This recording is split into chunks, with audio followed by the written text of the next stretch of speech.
Imagina las ásperas colinas de Galaad al amanecer, envueltas en un silencio casi sobrenatural, como si cada roca guardara un secreto milenario.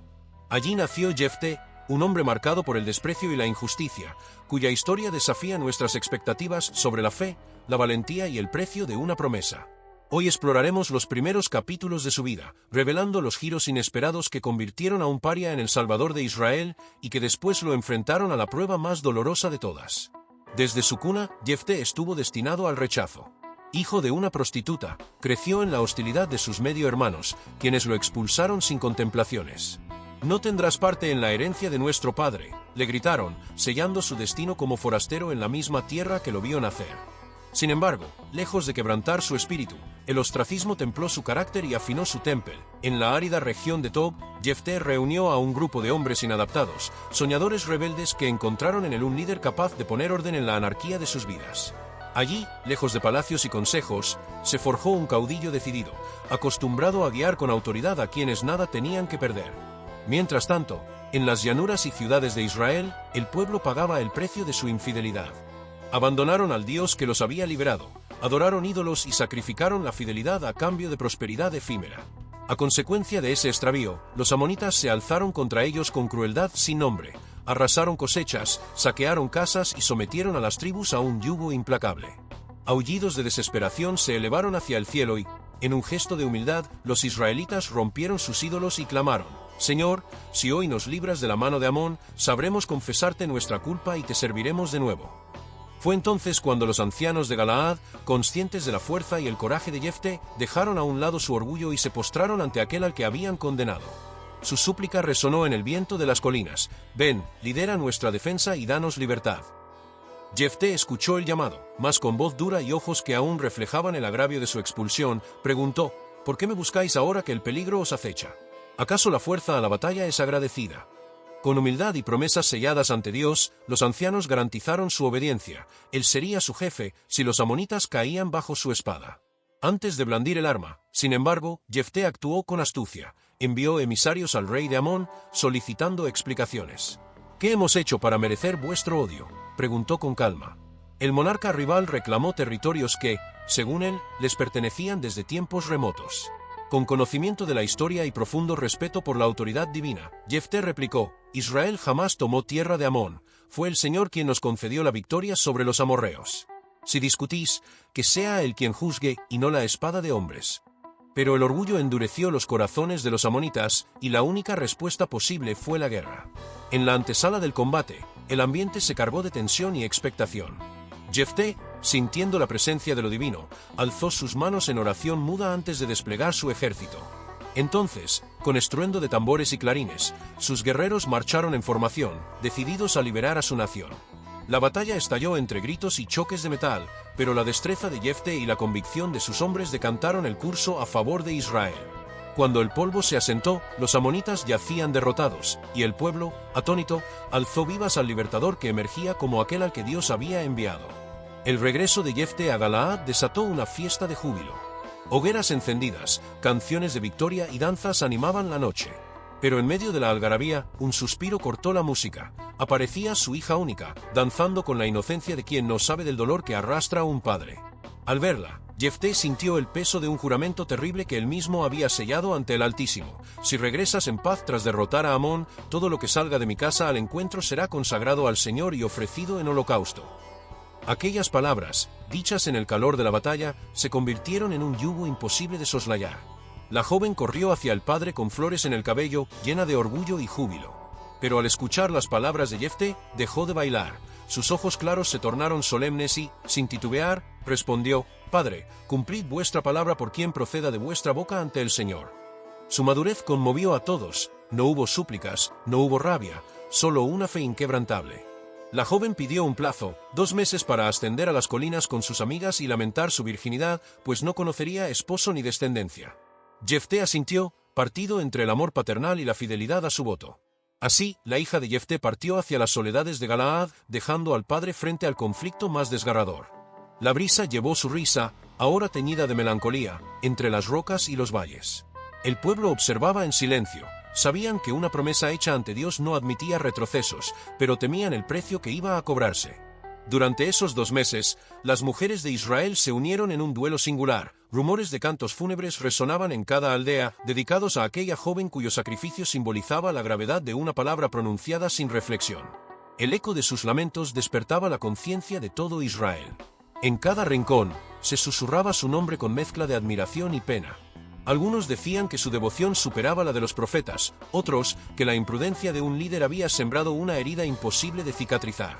Nadie estaba preparado para el desenlace, pero todos vislumbraban que la historia de Jefté estaba a punto de escribir la página más oscura de su legado. Y aquí dejamos el relato, en ese instante de tensión suprema, cuando el destino parecía sellado y el corazón de un padre yacía encadenado a una promesa. ¿Cómo enfrentó Jefté la consecuencia de sus propias palabras? ¿Qué lección nos deja este episodio sobre la fuerza de un voto y el límite de la fidelidad? La mañana en que el plazo expiró se alzó gris y silenciosa sobre las colinas de Galaad. El viento, antes cargado de cánticos y lamentos, ahora era un susurro apenas perceptible, como si el mismo cielo contuviera la respiración. Desde la aldea, los habitantes se congregaron en torno a la puerta de la casa de Jefté, aguardando el destino marcado por un voto irrefutable. Nadie osaba pronunciar palabra, las miradas, fijas en el umbral, reflejaban la tensión que atenazaba cada corazón. En un instante suspendido en el tiempo, la joven apareció ante la multitud. Vestía un sencillo vestido de lino, sin ornamentos ni joyas, y llevaba en la mano una pequeña rama de árbol, símbolo de su duelo personal. Sus ojos, en lugar de nublarse por el miedo, brillaban con la serenidad de quien ha encontrado sentido en el sacrificio. Su porte majestuoso desmentía su juventud, parecía más una sacerdotisa que una hija, más un oráculo que una niña destinada al dolor. Jefté salió a su encuentro. El orgullo guerrero que lo había hecho invencible ante los amonitas se quebró al contemplar el rostro inmutable de su hija. Aquellas facciones, espejo de su propia sangre, eran ahora la razón de su mayor prueba. Con voz entrecortada, la llamó: «Hija mía, has cumplido tu parte. Has llorado tu destino y te has preparado como mostraste fe en mis palabras. Ahora debo cumplir mi voto, aunque mi alma se desgarre». La joven asintió con firmeza y se volvió hacia el Señor. Sin templar la mirada, pronunció una oración que atravesó el aire: «Señor de mis padres, que mi vida sea tu ofrenda. Que mi nombre no quede en vano, sino como testimonio de tu soberanía. Sea este mi sacrificio, no en muerte, sino en devoción perpetua». Con esas palabras, dio un paso atrás y se recostó contra la pared de adobe, como si descansara en una tumba por adelantado. El silencio se hizo absoluto. El momento culminante llegó cuando Jefté, con manos temblorosas, tomó el gesto sagrado que anunciaba el cumplimiento del voto, levantó la rama de olivo y la colocó sobre la frente de su hija. De inmediato, una luz tenue pareció rodearla, como si Dios mismo la abrazara. En ese instante, la multitud contuvo el aliento, nadie se movió, nadie lloró en voz alta. Todo aconteció con la majestad de un ritual antiguo, sin aspavientos ni ritos externos, solo la entrega de un ser humano al designio divino. La hija de Jefté no murió en ese lugar. No se levantó humo ni se escucharon gritos desgarradores. Su sacrificio fue distinto, fue consagración de toda una vida. A partir de aquel día, se dedicó enteramente al servicio del tabernáculo, sin casarse ni tener descendencia, como requisito de la promesa hecha por su padre. Sus días transcurrieron entre cánticos, limpiezas sagradas y el cuidado de utensilios del santuario. Vivió con humildad y devoción, convirtiendo su existencia en un acto continuo de adoración. La noticia de aquel sacrificio extraordinario se propagó con rapidez por todo Israel. En cada tribu se recordaba el voto de Jefté y la dedicación de su hija. Surgió entonces la costumbre de las fiestas del duelo, un periodo de 4 días en que las mujeres se apartaban para lamentar su historia. Se reunían en círculo, compartían cantos de tristeza y esperanza, y renovaban su propia fe al evocar aquel ejemplo de obediencia absoluta. Los profetas posteriores hablarían de ella como figura emblemática del precio de la palabra humana y de la fidelidad inquebrantable. La joven de Galaad entró en los anales de la tradición, no como víctima trágica, sino como modelo de entrega voluntaria. Su nombre resonó en los salmos y se convirtió en lección viva para quienes meditaban sobre el poder de un voto. ¿Qué nos enseña este relato hoy? Primero, la importancia de medir cada promesa ante Dios. Un voto, aunque formulado en un momento de presión, continúa teniendo peso en el tiempo. Su cumplimiento puede exigir renuncias dolorosas, de las que no siempre somos conscientes en el calor de la palabra. Segundo, que el sacrificio más valioso no siempre es la sangre o la muerte, sino la transformación de una vida entera en un acto de servicio. La hija de Jefté no dejó de existir, sino que asumió un rol nuevo, consagrada perpetuamente al propósito divino. Pero, sobre todo, nos enfrenta a una pregunta esencial: ¿hasta dónde estamos dispuestos a llegar cuando damos nuestra palabra? En un mundo de promesas mediocres y compromisos frágiles, la historia de Galaad nos sacude con la severidad de un rayo. Si decimos, haré esto o seré aquello, ¿qué medidas tomaríamos para honrar nuestra voz? ¿Estamos dispuestos a renunciar a un sueño, a un proyecto o a un deseo personal si así lo requiere el bien mayor? La devoción de la hija de Jefté también nos desafía a replantear nuestra visión de la vocación. En lugar de concebirla como resultado de un talento natural o de una ambición personal, podemos verla como respuesta a un llamado que trasciende nuestro yo. En esa clave, su vida es más que un ejemplo de obediencia. Es la imagen de la entrega total al proyecto de Dios para el mundo, un símbolo de lo que ocurre cuando aceptamos que nuestra existencia sea parte de un plan más grande. La figura de Jefté, por su parte, no queda exenta de críticas. Su voto impulsivo revela la tensión entre el deseo de agradar a Dios y la responsabilidad de un liderazgo sabio. Su error fundamental no fue aspirar a la victoria, esa misión divina la cumplió con valentía, sino hablar sin medir las consecuencias. En su figura hallamos la advertencia de quienes, en puestos de autoridad, deben sopesar cada palabra y cada acción, pues de ello depende el bienestar de otros.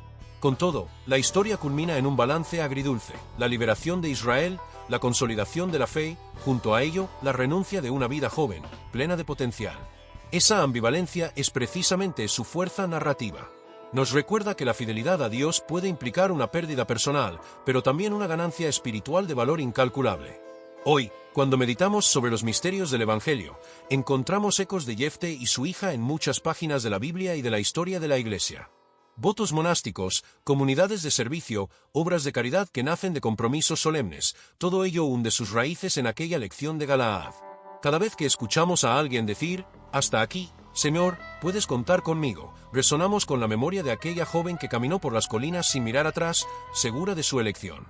Así concluye este segundo capítulo del drama sagrado.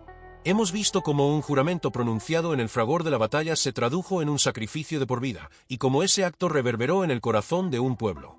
No olvides dejar tu opinión en los comentarios y suscribirte para desentrañar juntos los secretos que pocas personas conocen. Hasta la próxima, y que la reflexión sobre la palabra y el sacrificio inspire tu propia fe.